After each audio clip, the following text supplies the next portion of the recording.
We are a non-net fellow research scholar and our stipend amount is only 8,000 per month. बच्चे disinterested हो रहे हैं research से। उसका मेन रीज़न यही है कि जब बच्चों को एटलीस्ट अपना ही सर्वाइवल नहीं कर पा रहा है तो हाउ इट इज़ पॉसिबल कि वो अपना 100% में दे पाएगा। हम लोग रिसर्च कर भी रहे हैं और अपनी पॉकेट से एज एन हमें पैसे भी लगाने पड़ रहे हैं। दुनिया में कोई भी यूनिवर्सिटी मतलब कोई भी रिसर्च इतने कम पैसे में नहीं हो सकता है।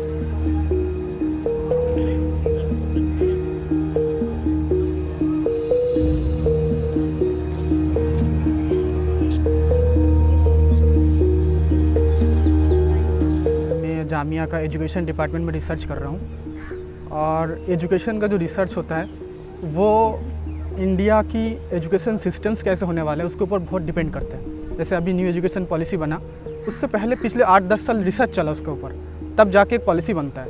यानी कहीं ना कहीं हमारा जो रिसर्च है वो नेशन का डेवलपमेंट के लिए कर रहे हैं। हम जो रिसर्चर देश की डेवलपमेंट के लिए रिसर्च कर रहे हैं और उसको अपने खर्च जुगाने की भी पैसा नहीं मिल रहा है, जो काफ़ी नहीं हो रहा है। अभी जैसे मैं नैनो टेक्नोलॉजी में PhD कर रहा हूँ, we had to do some characterization outside the university, so that cost come directly to our pocket. जो कि आप इमेजिन कर लो, अगर हम कोई एक कैरेक्टराइजेशन करा रहे हैं उसका कॉस्ट ऑलमोस्ट 1000 to 4000 है। So it is quite expensive. अगर हमारे पास 8 सैम्पल हैं तो एक महीने की फेलोशिप हमारे एक पेपर के कैरेक्टराइजेशन में ही ख़त्म हो जाएगी। पैसे की वजह से हम लोग अपना टॉपिक भी डिसाइड करते हैं। अगर ठीक ठाक पैसा अगर हमारे पास रिसर्च के लिए हो तो हम लोग जो है एक ब्रॉडर जो है वे में जो है हम लोग जो है जा सकते हैं। जब हमारे पास पैसा ही नहीं होता है तो हम लोग कोशिश करते हैं कि जो हमारे आसपास की जो चीज़ें हैं और जिसमें बहुत पैसा ना लगाना पड़े वो टॉपिक हम लोग चुनते हैं। टॉपिक था आनंद मठ पे, तो आनंद मठ के लिए मुझे उसका जो है कॉपी मुझे फर्स्ट एडिशन मिल नहीं रहा था। तो फर्स्ट एडिशन ढूंढने के लिए गाइड ने बोला कि आप जाइए कोलकाता जाइए, वहाँ की लाइब्रेरी में आप जो सर्च करिए मिल जाएगा कुछ। लेकिन अब वहाँ पे जाने के लिए हमारे पास पैसे नहीं हैं, क्या करेंगे? तो मुझे वो जो है टॉपिक ड्रॉप करना पड़ा।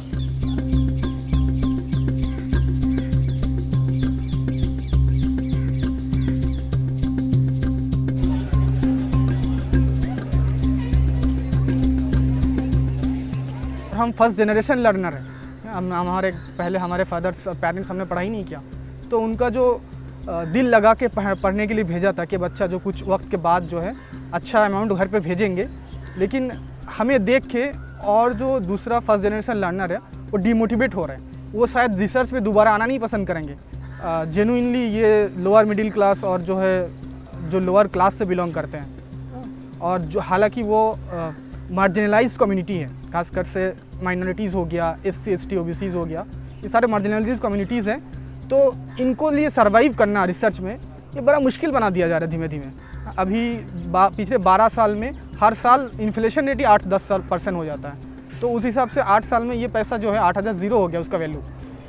एज ए विमेन एक तो पहले ही एनरोलमेंट PhD तक पहुंच पाना, वो भी एक मिडिल क्लास जो गर्ल्स होती हैं, विमेन होती हैं, मुझे नहीं लगता कि बहुत ज़्यादा एनरोलमेंट आती है। और कई बार ऐसा होता है एनरोल होने के बाद वो ड्रॉप भी कर देते हैं। तो एक तो ये है कि अगर अमाउंट इसका ज़्यादा होता है तो लोग जो विमेन है स्पेशली वो ये सोच के भी PhD करते हैं कि एक फाइनेंशियल जो इंसेंटिव होता है वो तो मिलता ही, लेकिन एज अ विमेन और as a student community as a whole ज़्यादा दोनों ही तरीके से ज़्यादा इसका लॉस है कम अमाउंट होने का। तो गवर्नमेंट कह रही है कि गर्ल्स को आगे आना चाहिए, तो उनको फाइनेंशियली भी हेल्प करनी चाहिए ताकि वो बाहर आए। फाइनेंशियली में उनको इतनी दिक्कत हो रही तो वो मेंटली अपने प्रोजेक्ट अपने काम पे कैसे ध्यान देगी?